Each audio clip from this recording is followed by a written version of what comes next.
¿Por dónde empiezo, no? Hola, estás viendo Nina Siempre Fangirleando y en el episodio de hoy vamos a estar hablando de 1899. La expectativa que yo tenía con esta serie no te lo puedo explicar con palabras. Viste, cuando las expectativas están muy arriba, por lo general la serie termina decepcionando. Bueno, la adrenalina que yo tengo encima después de ver el último capítulo de esta serie es de otro level.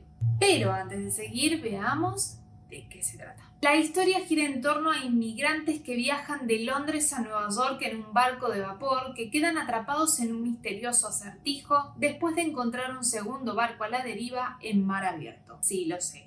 Si bien no tiene nada que ver con Dark, la verdad es que me pareció que el mood era exactamente el mismo, lo cual es bastante lógico teniendo en cuenta que es una serie de los creadores de Dark. En este sentido usan la misma fórmula para contar la historia, en el que los 4 primeros capítulos no entendés mucho hacia dónde va y a partir del quinto empieza a cobrar ritmo con giros de trama y acertijos que se cierran para abrir nuevos interrogantes. Como dije recién, las historias son muy distintas. Al ser un primo hermano de Dark, es imposible no caer en la comparación. Justamente, ¿qué me pasa particularmente con esta serie? Es que me di cuenta que no es muy sorpresiva. Por lo menos, yo no vi nada que me hiciera explotar la cabeza como sí lo hizo Dark. A excepción de los últimos 10-15 minutos de la temporada, en donde sí me sorprendió, no tanto el qué, pero sí el cómo. No te sé el esfuerzo que estoy haciendo para no hacer spoiler. ¿Por qué pongo esa voz? No lo sé, vas a saber uno. Bueno, continuemos. En este sentido me quedé pensando por qué no me había sorprendido tanto como Dark, y creo que tiene que ver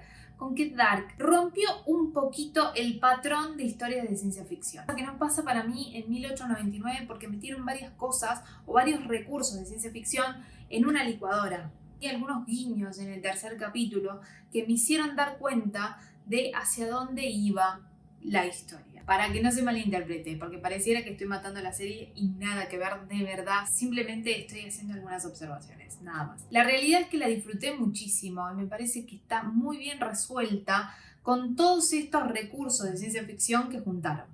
La trama no se hubiera sostenido sin una buena construcción de personajes muy humanos, muy reales, con historias tan distintas unos de otros. Me encantó la diversidad de culturas que se muestran, que por supuesto se reflejan en el elenco con actores y actrices de diferentes países. Las interpretaciones son sublimes. Creo que logran transmitir de verdad lo que están sintiendo los personajes de una manera muy orgánica, muy fluida. Como dije recién, es imposible no caer en la comparación, pero la realidad es que tanto la música como los juegos de cámara me hicieron acordar muchísimo a Dark, y estos elementos sumados a las interpretaciones y a la trama hacen una combinación perfecta para poder generar este clima de misterio que está presentando la historia. Sumado a todo esto, los efectos especiales. Los efectos especiales que son la mano derecha de la trama, porque sin estos efectos especiales la trama no tiene ningún sentido alguno. Y creo que en este sentido los efectos especiales que presenta esta historia le aportan toda esa credibilidad que necesita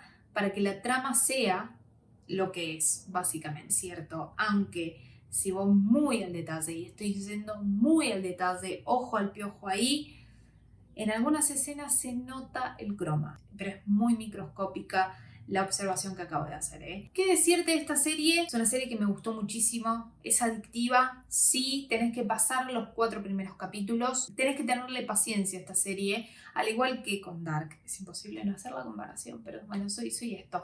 Tenés que tener paciencia, los 4 primeros capítulos quizás no entiendas mucho, después a partir del quinto toda la historia va tomando sentido y llegas al octavo y seguramente te explote la cabeza. Sí es cierto que no me sorprendió tanto como Dark. En esta serie lo que me está sorprendiendo es el cómo y no el qué, a diferencia de Dark, que me había sorprendido el qué y el cómo. Siguiendo con esto de lo sorpresivo de esta serie en particular, los últimos minutos de esta temporada me dejaron súper manija, porque yo necesito saber cómo sigue la historia. Veremos con qué nos sorprenden en la segunda temporada. Hasta entonces, ahora sí quiero saber qué es lo que vos opinás de la serie, si la viste, si no la viste. Déjame tu comentario, así seguimos la conversación por ahí. Si llegaste hasta acá, te invito a suscribirte. Te dejo mi Instagram, en donde seguimos hablando de series, pelis y libros. Dicho esto, nos vemos en un próximo video. No sé si te diste cuenta, pero volví al decorado anterior. Una persona que necesito dinamismo. Mi casa es un Tetris. Si vos ves que yo he cambiado los muebles acá, de la pantalla para allá, no sabéis, he cambiado un montón de veces los muebles. Seguramente no te importa una mierda lo que te digo, pero bueno, no importa, yo te lo pregunto igual.